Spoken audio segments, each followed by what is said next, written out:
Hello दोस्तों, मुझे उम्मीद है आप लोग काफ़ी अच्छे से होंगे। आप सभी को पता है कि बिहार में टीचर का एग्ज़ाम TRE 3 कंप्लीट हो चुका है और इसके काफ़ी सारे प्रोसेस आगे बढ़ भी चुके हैं। तो इसी प्रोसेस में 9 मार्च को बिहार में माननीय मुख्यमंत्री श्री नीतीश कुमार के द्वारा प्रोविज़नल नियुक्ति पत्र का वितरण किया गया है, डिस्ट्रीब्यूशन किया गया है।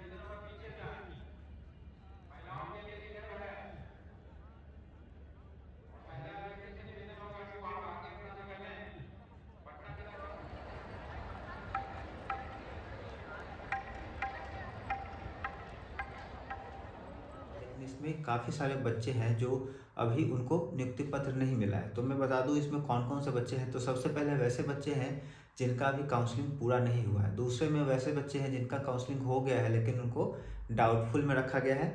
तीसरे कैटेगरी में एक बच्चे आते हैं जिनका काउंसलिंग भी अच्छे से हो गया है, वो डाउटफुल में भी नहीं है, लेकिन कोई ना कोई डॉक्यूमेंट एक्स्ट्रा अपलोड कर देने की वजह से उनको नॉट रिक्वायर्ड में डाल दिया गया। ठीक है, तो इसी विषय पे आज हम लोग बात करेंगे और इसके बारे में डिटेल से हम लोग जानेंगे कि आगे इन बच्चों का क्या होगा, इनके साथ क्या होगा। मैं ये वीडियो बना रहा हूँ क्योंकि मेरा भी नॉट रिक्वायर्ड में है, तो मुझे भी नियुक्ति पत्र अभी नहीं मिला। इसी के बारे में हम लोग बात करेंगे कि मेरे जैसे और भी बाकी जो शिक्षकगण हैं, जो भावी शिक्षक हैं, वो क्या कर सकते हैं इसमें। ठीक है, तो मैं कल गया DO ऑफिस में गया था, जो कि मोइनुल हक स्टेडियम के पास है। वैसे मैं बता दूं, मेरा TGT साइंस में रिजल्ट हुआ है और मेरा पटना होम डिस्ट्रिक्ट है और मुझे पटना ही अलॉट हुआ है। ठीक है, तो मेरा काउंसलिंग भी पटना में हुआ और मुझे DV वगैरह के लिए भी, वो प्रोविजनल सर्टिफिकेट के लिए भी मुझे जाना था, मिलता, लेकिन वो जो नॉट रिक्वायर्ड कैटेगरी की वजह से मुझे नहीं मिल पाया।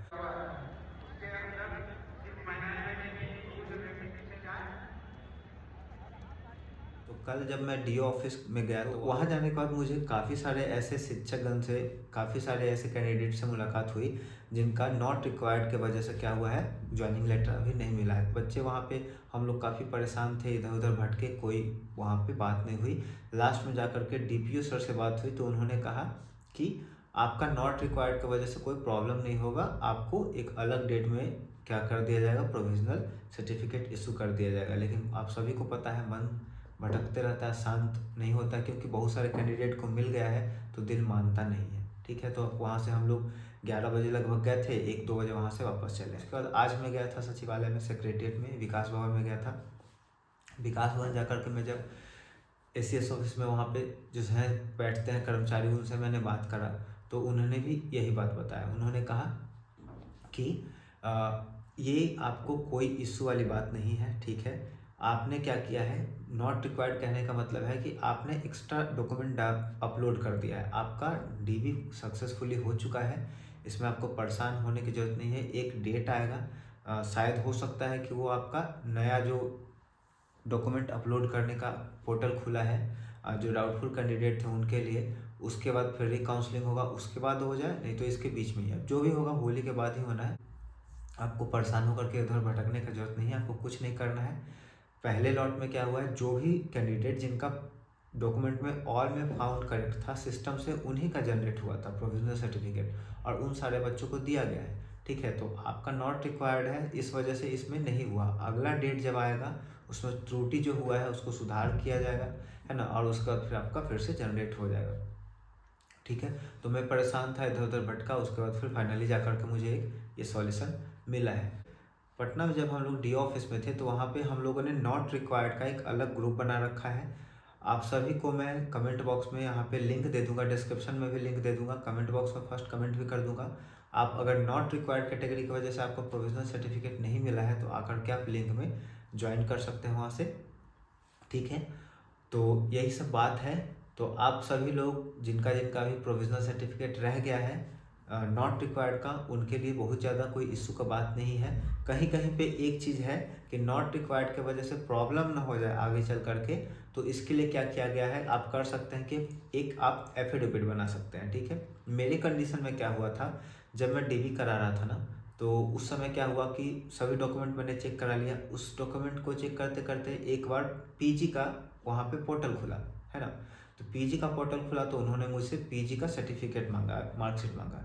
तो मैंने उनको कहा कि मैंने तो PG करा ही नहीं है, तो मैं कैसे रिप्रेजेंट कर पाता, मैं नहीं कर पाया। तो बोले कि अच्छा कोई बात नहीं है, तो इसको नॉट रिक्वायर्ड में डाल दिया जाता, डाल दिए उन्होंने, और कहा कि इससे कोई प्रॉब्लम नहीं होगा, आपको मिल जाएगा, सब कुछ आपको आसानी से स्मूथली हो जाएगा, कोई भी दिक्कत नहीं होगा। लेकिन देखिए यहाँ पे प्रोविजनल सर्टिफिकेट मिल भी गया है और बहुत सारे हम लोग ऐसे छात्र हैं जिनको प्रोविजनल सर्टिफिकेट नहीं मिला है। अलग अलग तरीक़ा से नॉट रिक्वायर्ड बच्चों को डाला गया है। एक साथी थे, उनसे बात हुई तो उन्होंने बताया कि मेरा सब कुछ था, पीजी भी था, तो पीजी में उन्होंने मार्कशीट के जगह पे क्या किया था, जो प्रोविजनल सर्टिफिकेट मिलता है ना सर्टिफिकेट के पहले, वो उन्होंने डाल दिया था। तो वहाँ पे डिमांड किया गया कि आपने मार्कशीट क्यों नहीं डाला, मार्कशीट दिखाइए। तो वो मार्कशीट नहीं लेकर के गए थे तो नहीं दिखा पाए और इस वजह से उनको नॉट रिकॉर्ड में डाल दिया। एक कंडीशन ये है कि बहुत सारे कैंडिडेट हैं जो कि पहले से टीआरई 2 में उनका जॉब लग चुका है लोअर क्लासेस में, 1 to 5 में, 6 to 8 में, तो 9-10th में अपग्रेड करने के लिए उन्होंने फिर से एग्ज़ाम दिया, उनका जॉब हो गया। तो फॉर्म भरते समय एक कॉलम था कि क्या आप पहले से कहीं कार्यरत हैं, क्या आप पहले कहीं से जॉब कर रहे हैं, तो उसमें यस अगर आप क्लिक करते हैं तो उसका डॉक्यूमेंट डालना था। तो उन्होंने नियुक्ति पत्र डाला बिहार वाला, जिस वजह से उनको नॉट रिकॉर्ड में डाल करके उनको प्रोविजनल सर्टिफिकेट नहीं दिया गया। तो ये सब प्रॉब्लम है, आप भी अपना प्रॉब्लम यहाँ पे आकर के शेयर कर सकते हैं।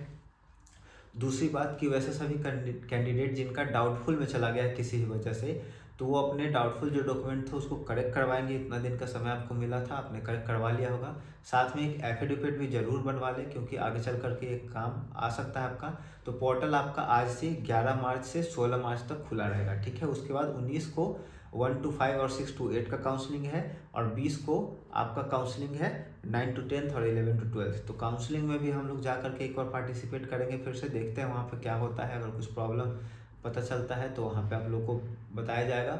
और तीसरा जो कैटेगरी था वो आपका नॉट, जो इनका अभी डीबी हुआ ही नहीं है, कुछ सब्जेक्ट का 11-12 का रह गया है, तो उनका भी जल्दी ही लिस्ट आएगा। तो डिस्क्रिप्शन में मैं लिंक डाल दूंगा। ऐसे ही इंपॉर्टेंट अपडेट के लिए हमारे चैनल के साथ जुड़े रहें। Thank you so much.